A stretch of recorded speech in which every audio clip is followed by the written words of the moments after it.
I give way to him. Thank you. Thank you, members of the press, for your patience and indulgence. This is the United Opposition Press statement on the heightened securitization, state-sponsored militia violence, and the rogue nature of the Ruto regime. Yesterday, armed police officers patrolling our streets shouted very clearly, "Niko na ruhusa ya kukuua, leo utalala kwa fridge." Meaning, we have the permission to kill you, and today you will sleep in the mortuary. A confirmation of Interior CS Murkomen's shoot to kill order issued to the police recently. Ladies and gentlemen, members of the press and the international community, this is the state of our nation under the rogue Ruto regime that does not listen to anybody anymore. In 2.5 years, Ruto has turned our security apparatus into Haiti-type militia gangs who just kill aimlessly without a second thought, as instructed by the Ruto CS, Mr. Murkomen. Even in the full glare of the media, local, regional, and international, the social media, the brutish police force and state-sponsored militia are not fazed. The rights and freedoms guaranteed under our Constitution, 2010, do not stop these state-sponsored militias. They are well aware that they are protected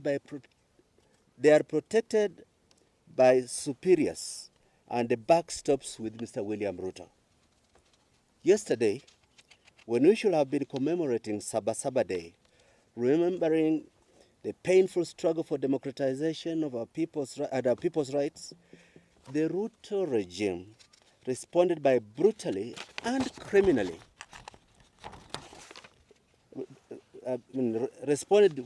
with brutality and criminality.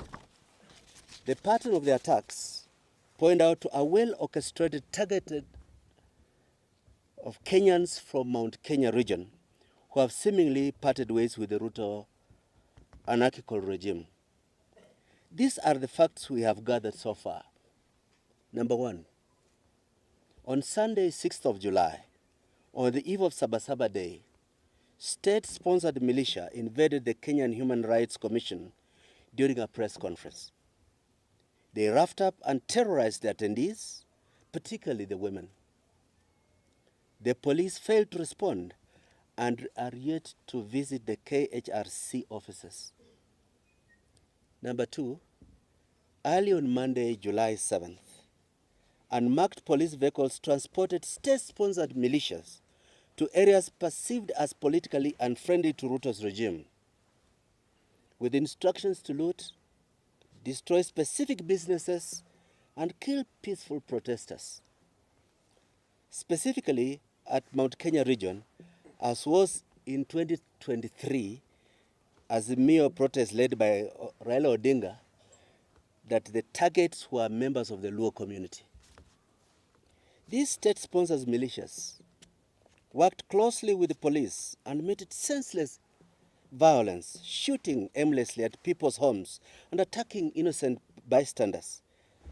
In another chilling incident reminiscent of Boniface Kariuki's tragic killing, these rock elements executed in cold blood an innocent civilian going to work.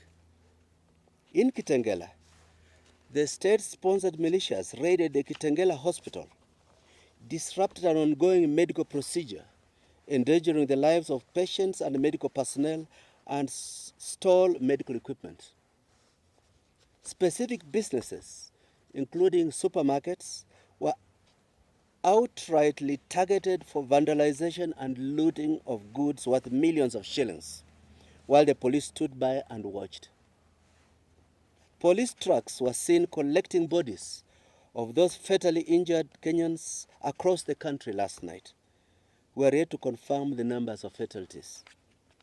We wish to state categorically that the Ruto administration, the Ministry of the Interior, the National Police Service, the Director of Criminal Investigations, and affiliated militia networks are in clear violation of our Constitution, but also constitute crimes under international law, including the Rome Statute of the International Criminal Court, which Kenya is a signatory to. Article 7 of the Rome Statute defines grounds for crimes against humanity, particularly in relation to Article 7, 1A, murder, F, torture, H, persecution against any identifiable group on political grounds.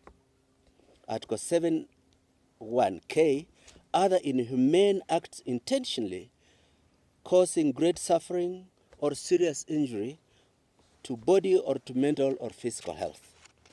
The pattern is now beyond dispute. The killings are neither accidental nor isolated. They are targeted, often at young protesters and activists. The militia are coordinated, wearing civilian clothes but operating with police protection. The use of excessive force is sanctioned at the highest levels, including public statements by cabinet secretaries and high-ranking police officials. There is no accountability, only denials, cover-ups, and state propaganda. This meets the threshold of a widespread and systematic attack on civilian population, particularly those perceived to oppose the government. The regime has moved from repression to full-blown persecution. We put this regime on notice. The architects, enablers, financiers, and executors of this regime's violence will be held personally liable, both locally and internationally. The day of reckoning is coming. No badge, no title, and no political alliance will shield you from justice. We call upon the public to treat this regime as a hostile regime.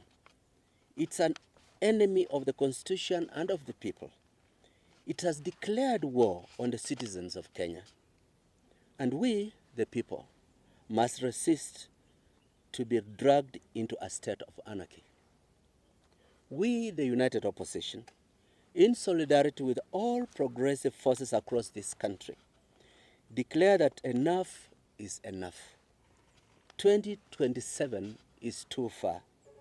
We cannot allow another day of unchecked killings, another week of a security system that has become indistinguishable from colonial repression. We therefore issue this call to action. 1.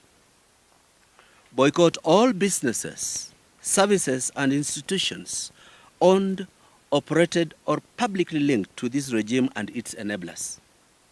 We will publicize a list of shame and call on the public to share any information on businesses affiliated to the list of shame. 2. Refuse to engage or legitimize any events, platforms, or forums organized by those who defend state violence. We cannot continue like it is business as usual. Too much blood has been spilled with zero accountability. Support community-driven resistance and citizen-led actions. Change does not come by asking nicely. It is wrestled from the hands of those who thrive on fear and oppression. Let every Kenyan understand this. This regime is now hostile. It cannot be reasoned with. It must be resisted. We will not rest. We will not retreat. We will not surrender until every drop of innocent blood is accounted for, until the oppressive weight of this regime is lifted off the shoulders of our people. Signed this day by the leaders, Honorable Martha Kuua, the Right Honorable Stephen Kalonzo Musyoka authorized that it be signed on his behalf, the Right Honorable Rigathi Gachagua, the Honorable Eugene Wamalwa, the Right Honorable Justin Muturi, Dr. Fred Matiangi, Mukisa Kitui, and Saitoti Tarame. Thank you. That is our statement.